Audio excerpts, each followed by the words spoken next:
Assalamualaikum warahmatullahi wabarakatuh. Nahmaduka ya ghafuru ya syakuru wa salli wa sallim wa barik ala sayyidina maulana Muhammadin wa ala alihi wa sahbihi asma'in nama ba'du. Semua Dewan Komisioner UJK yang saya hormati, wabil khusus Bapak Ketua Dewan Komisioner UJK Bapak Wimbo Santoso, Bapak Ibu Wakil Ketua Ibu Nur Haida dan semua anggota, Kepala Regional Jawa Tengah Bapak Aman Santosa, tidak lupa teman kami, Gus kami Kiai Haji Tas Yasin, semua teman-teman yang ikuti virtual, salam kebangsaan, salam semua. Ini diminta ngaji ya Pak, merawat persaudaraan kebangsaan. Saya sering punya tamu mulai polisi, mulai pejabat, ya mulai yang Islam sampai non-Muslim. Saya sering cerita bahwa hal-hal yang jadi fitrah manusia itu ya keinginan dasar manusia itu ya senang damai, senang bersaudara. Karena hal itu fitrah itu desain awal manusia itu suka damai. Jadi kalau untuk konflik itu butuh pemicu, tapi kalau untuk damai itu tidak butuh pemicu. Sehingga orang di mana-mana bisa rileks ya. Rileks di terminal, rileks di jalan, rileks di warung-warung kopi, rileks di kedai-kedai. Nah, konflik itu ya dimulai dari pemicu. Entah rebutan pacar, entah rebutan harta, entah rebutan jabatan. Sehingga karena ada rebutan-rebutan itu terus ada pemicu. Nah, itu yang melahirkan konflik.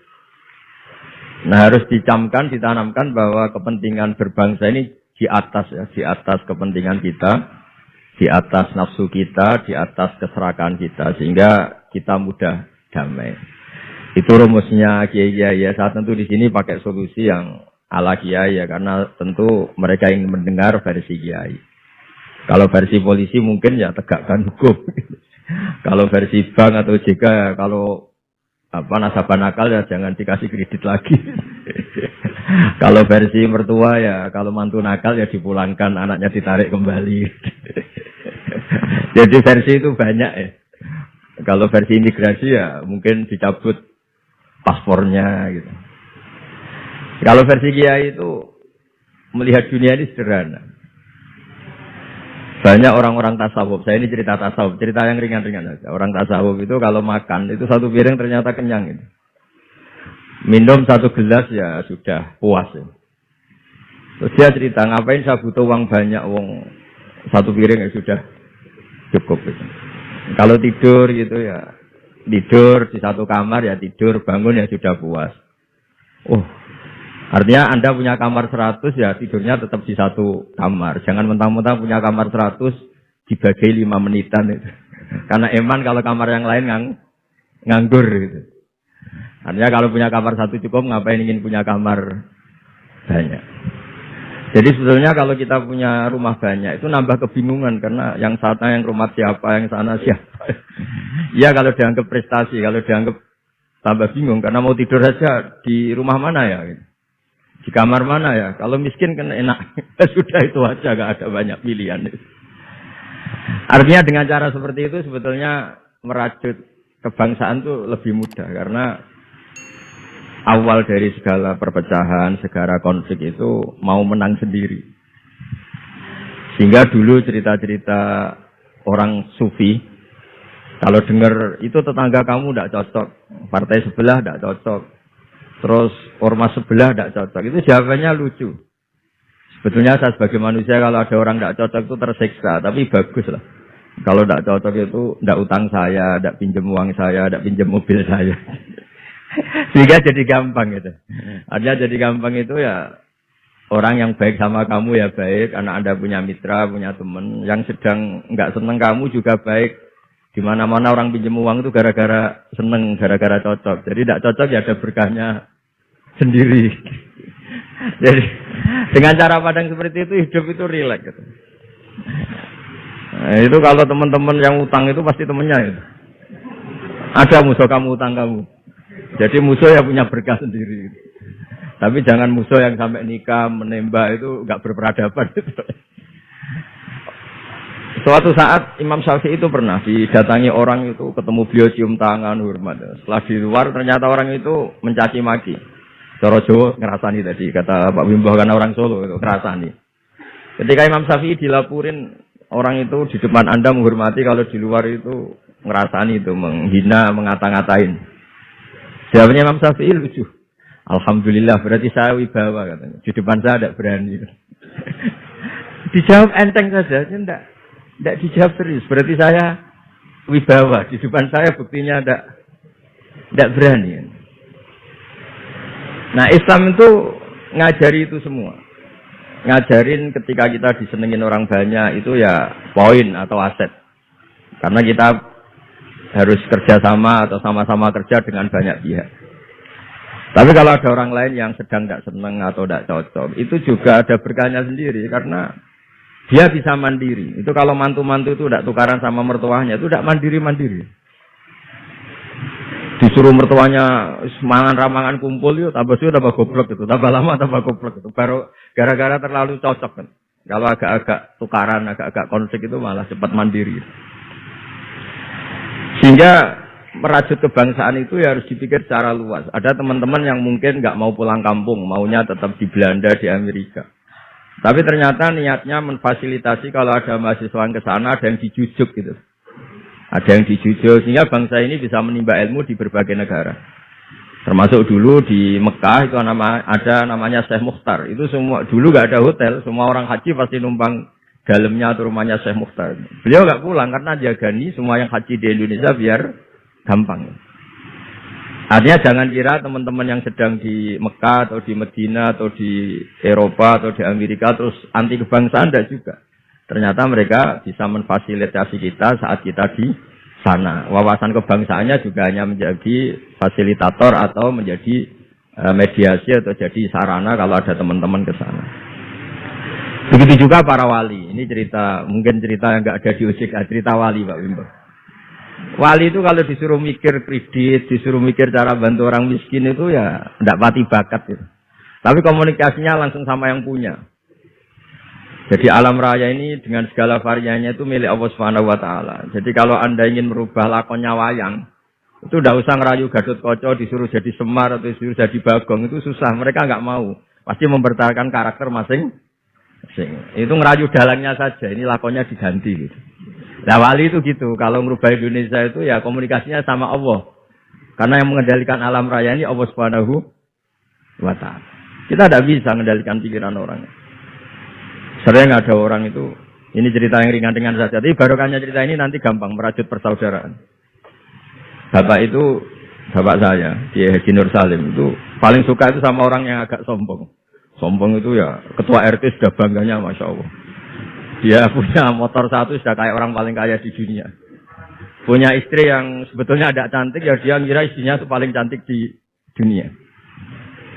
Dia agak ganteng yang merasa paling ganteng di dunia. Saya dulu ya iskal itu janggal. Kenapa sih kok seneng kancanan orang sombong? Ternyata orang sombong itu orang yang paling gampang syukur. Orang gampang syukur. Tapi kalau ketemu orang yang kelihatannya sopan, apa saya hanya RT, apa saya hanya di OJK, saya tidak menteri saya tidak presiden merasanya presiden di negara ketiga, dunia ketiga, bukan presiden superpower.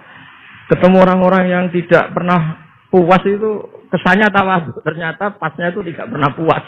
Tidak pernah syukur. Lah yang sombong ternyata tidak sombong, dia gampang syukur. Ketua RT aja sudah merasa kayak presiden. Hanya pegawai OJK aja sudah merasa bangga, padahal dibuat suruhan Pak Simbo. Tapi senengnya nggak disuruh seragam, sudah seragam semua. Saking senengnya. Iya. Bangga banget ya. Bangga banget. Jadi sama, sebetulnya kita jadi warga Indonesia, berKTP Indonesia sudah harus seneng.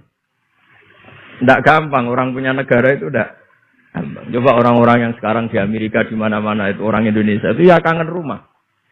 Itu untuk kangen ke sini itu harus berbiaya 100 juta untuk pulang. Kita tidak usah kangen, sudah di Indonesia, itu sudah luar biasa. Nah, sama-sama kerja atau saling memberi kontribusi. Saya sering punya analogi ya. Saya sering diskusi sama banyak rektor di Indonesia. Bagus mana kerja sistem modern sama sistem kiai. Kata saya ya semuanya punya plus minus. Tapi kalau saya kiai ya milih bagus kerjanya kiai gitu. Kalau kiai itu ngajarkan orang yang mampu nolong yang lemah. Ya sudah itu aja ajarnya. Kapan saja Anda mampu, berkesempatan mampu ya wajib menolong. Tapi kalau sistem modern itu ada jobnya. Sehingga gara-gara ada jobnya, suatu saat mungkin kalau ada orang tenggelam, wah saya ada SAR, saya ada tim SAR gak perlu menolong. Gitu. Kalau ada orang miskin, saya ada pegawai bank gak perlu ngasih kredit. Itu bahaya untuk bangsa ini. Sehingga dibutuhkan kerja-kerja yang ala kiai saja. Kalau ada kecelakaan di jalan, meskipun Anda tidak satlantas, ya ditolong Anda yang menangi, yang tahu. Kalau ada yang miskin, tetangga kamu Anda mampu, ya tolong saja. Tidak usah nunggu diajukan proposal, didaftarkan miskin resmi, sampai ada plakatnya, terus baru dibantu. Itu selak mati. Nah, selak kelaparan. Nah, pendidikan agama juga gitu. Misalnya semester ini mengkaji tentang sholat, misalnya di UIN atau di IAIN. Mengkaji tentang haji. Kalau di kiai enggak, Anda mau haji tinggal tanya kiai. Tapi kalau ada kuliah, nunggu semester itu, nunggu dosen itu baru tahu bab haji. Nah kalau pertolongan itu nunggu polisi, nunggu OJK itu prosedur dulu, kadang ditanya sertifikatnya macam-macam. Nah, di sini pentingnya kerja. Jadi kalau lembaga resmi ini untuk hal-hal yang besar, yang tidak mendesak, yang mengikat. Tapi harus ada sistem sosial yang on time, yang setiap saat bisa diakses. Yaitu kebaikan masif, kebaikan yang semua orang itu merasa harus menjaga. Jadi yang menjaga kestabilan Indonesia itu semua orang, bukan polisi, bukan tentara, bukan siapa saja, termasuk departemen-departemen resmi, kepolisian, termasuk semuanya. Dengan merasa seperti itu, saling tergantung. Dan yang lebih cepat ya sistem sosial tadi. Sehingga kalau sistem sosial itu ada kiai, atau ada tokoh agama lain, atau ada yang dituakan, itu relatif stabil. Karena cara Jawa nak tukaran itu sungkan, kalau terlalu konflik itu sungkan. Nah sehingga dulu ada cerita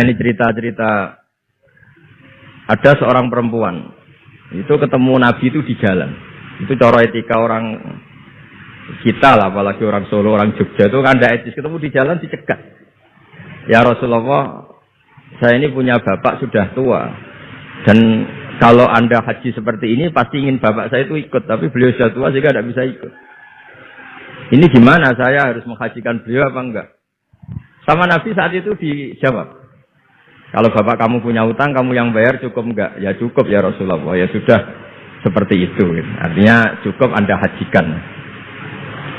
Kemudian oleh Imam Bukhari itu dibabkan lucu, babnya itu unik. Bab boleh tanya tokoh di jalan. Jadi tidak tentang hajinya, tapi tokoh itu harus siap menjawab pertanyaan meskipun sedang di jalan. Tidak usah nunggu sowan di rumah atau antri inden daftar tamu. Nah, itu jadi pelajaran bagi kita. Jadi kebaikan itu kita wajibkan dulu ke siapapun yang mampu dan berkesempatan. Sehingga kalau kita misalnya ketemu orang tenggelam, meskipun kita tidak pegawai SAR atau tidak yang bertugas di pantai itu, ya kalau Anda mampu, ya selamatkan.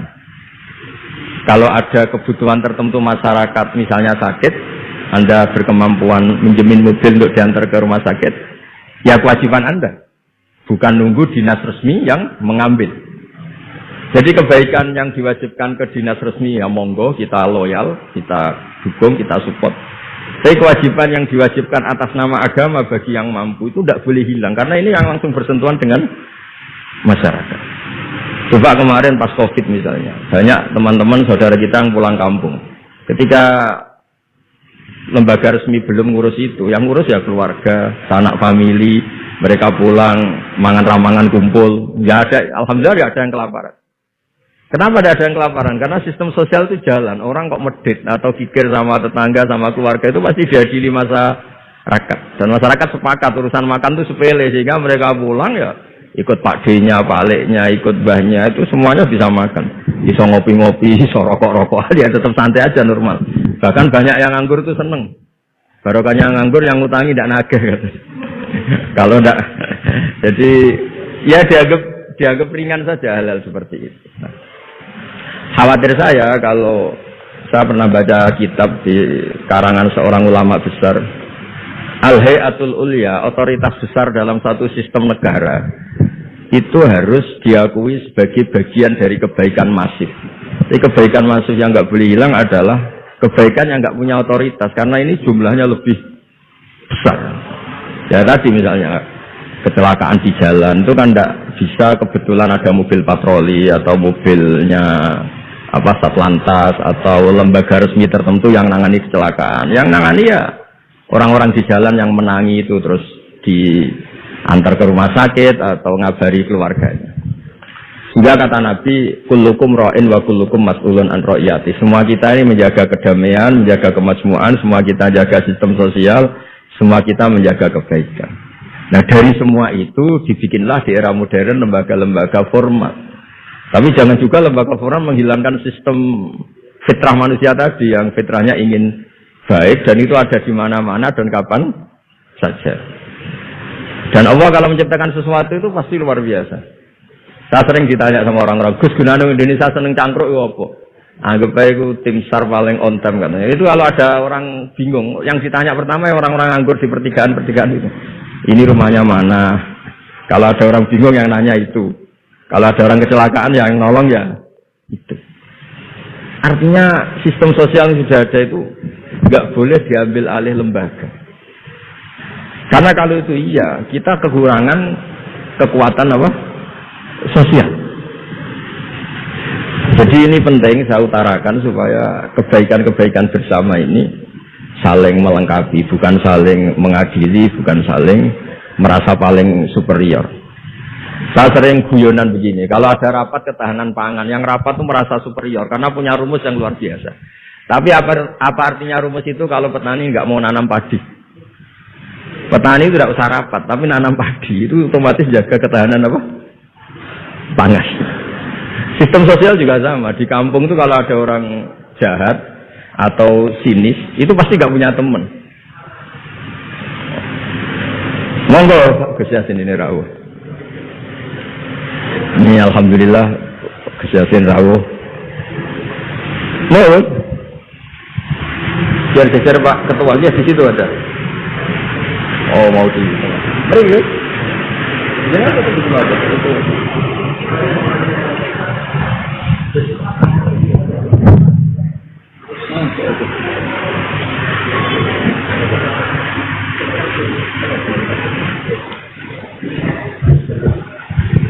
Ya saya teruskan supaya kenapa saya nyampaikan ini supaya energi sosial kita untuk menjaga kemasmukan, menjaga toleransi itu lebih masif. Di beberapa daerah itu ya banyak masjid, gereja di Tuban, di Jakarta.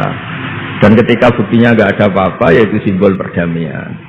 Di beberapa daerah ya banyak orang Islam, bosnya itu non-Muslim. Atau sebaliknya non-Muslim, bosnya Muslim. Atasan juga banyak begitu, atasannya Muslim. Itu kan contoh sosial yang sudah masif. Justru karena didiskusikan, diseminarkan itu menjadi kayak kita baru mulai. Nah itu malah aneh. Jadi selama ini kan ya sudah begitu kan, banyak orang Islam di mana-mana itu kerja di pabrik mana, ternyata pemiliknya non-Muslim, juga sebaliknya non-Muslim di instansi apa, pemimpinnya Muslim. Mulai dulu kan ya baik-baik saja. Justru karena didiskusikan tuh menjadi kayak kita ini yang punya rumus, kayak kita yang pencetus. Padahal sistem sosial kita sudah sedemikian harmonis, sudah sedemikian baik. Ketahanan pangan juga sama. Ketika belum ada rapat darurat pangan petani yang lugu-lugu yang nanam padi, barokahnya itu stok padi itu banyak. Begitu juga mereka melahirkan sistem kerja yang nggak punya ladang, kerja di yang punya ladang, dan kalau itu dizolimi atau nggak digaji, ada embargo sosial, terus tidak mau kerja di situ. Sehingga yang nggak baik juga akan baik karena dipaksa oleh sistem sosial. Jadi sebelum ditangkap polisi karena tidak baik, itu sudah diadili sosial, itu diadili hukum sosial. Nah, hal-hal seperti ini harus jadi perangkat bersama untuk menjaga kebaikan bersama. Makanya saya sering bilang sistem sosial itu segala-galanya. Di antara sistem sosial itu adalah lembaga resmi. Jangan dibalik, lembaga resmi itu menata sistem sosial. Sebelum ada lembaga resmi itu sudah ada sistem sosial. Sehingga sebelum ada negara ini, kiai-kiai atau tokoh agama yang lain ya turun rembuk untuk mengusir penjajah, untuk memberi makan tentara yang berjuang di kampung-kampung, dikasih ketela, dikasih apa saja lah yang bisa mereka bertahan hidup. Nah, ini penting diutarakan supaya semua masyarakat itu merasa bahwa mereka ikut dan harus merawat negara ini. Kullukum ra'in wa kullukum mas'ulun an ra'iyati. Semua kalian adalah penjaga dan semua kalian dimintai tanggung jawab Allah, kontribusi Anda terhadap bangsa ini, terhadap komunitas Anda, terhadap sistem sosial Anda. Sehingga kemudian terus jalan. Nah, dimulainya dari mana? Kata Nabi, dimulai dari keluarga Anda. Sehingga semua orang nggak lempar tanggung jawab. Kalau anak saya miskin ya salah saya. Kalau anak saya terlantar ya salah saya. Kalau istri saya terlantar ya salah saya. Sehingga jangan karena ada sistem modern, setiap ada yang miskin menyalahkan menteri sosial misalnya. Setiap ada apa nyalahkan menteri terkait. Itu hukum seperti itu bikinan kita. Yang hukum Allah permanen itu ya setiap anak kita terlantar salah kita. Nah, barokahnya merasa salah itu tidak mudah menyalahkan orang lain, termasuk tidak menyalahkan instansi tertentu atau departemen tertentu. Ini penting supaya orang itu evaluasi, merasa salah. Barokahnya merasa salah itu orang tidak menyalahkan orang lain. Jadi negara ini tidak mudah chaos dengan kultur menyalahkan pihak lain. Betapa baiknya agama ini. Jadi kalau berdoa disuruh mulai dengan Rabbana zalamna anfusana, ya Allah saya ini mendolimi diri kita sendiri. Yang punya kewajiban saya kok menyalahkan orang lain. Saya kalau guyon itu sering begini. Teman-teman kita yang satu kampus atau satu pondok atau satu kampung itu kalau kaya itu pasti jadi sumber disalahkan. Misalnya Anda punya teman yang dulu sama-sama miskin, tahu-tahu jadi bupati atau gubernur. Terus itu tarif utang kamu ya dinaikkan. Dulu zaman sama-sama miskin paling pinjam uang hanya 10.000. Gara-gara jadi bupati atau gubernur BI misalnya atau ketua OJK, utangnya dinaikkan bukan sesuai Anda tapi sesuai jabatan teman kamu. Masa punya teman gubernur kita utang 100.000, pantasnya ya utang modal 100 juta. Dan kalau nggak ngutangin, wah katanya teman dekat ternyata nggak mau dipinjemin. Jadi punya kultur menyalahkan orang lain.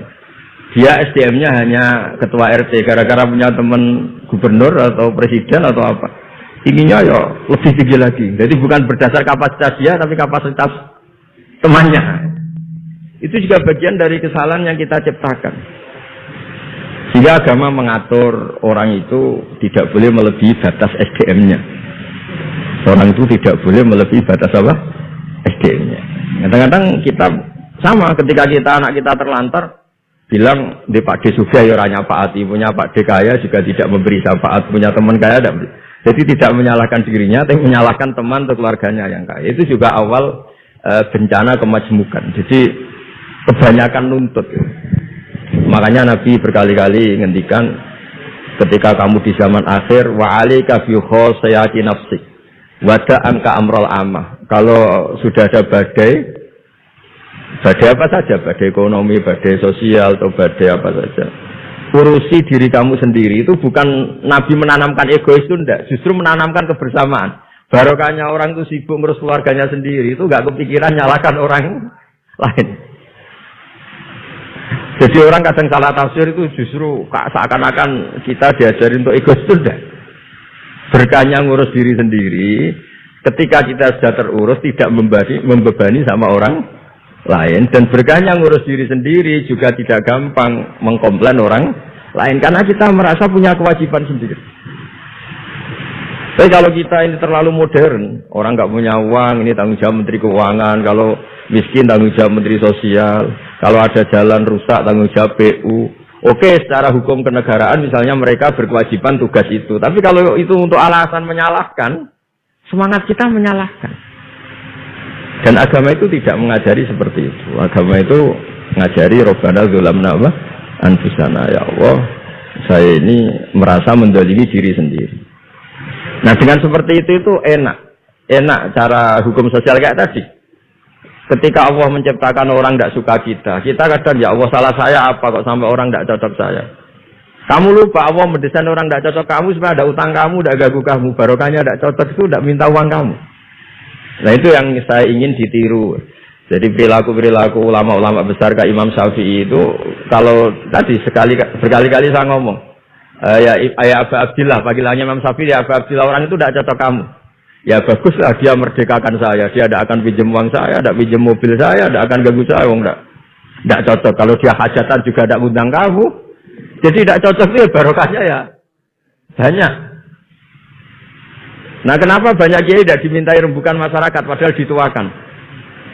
Karena kalau semuanya minta rembukan kiai itu disarankan mondok semua.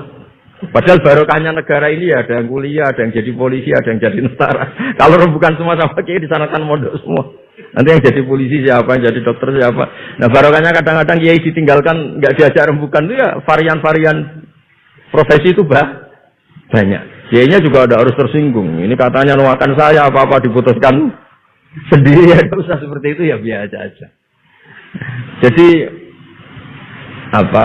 kemajmukan, menjaga kemajmukan itu dimulai dari semua orang merasa berkewajiban menjaga perdamaian ini, menjaga keharmonisan ini.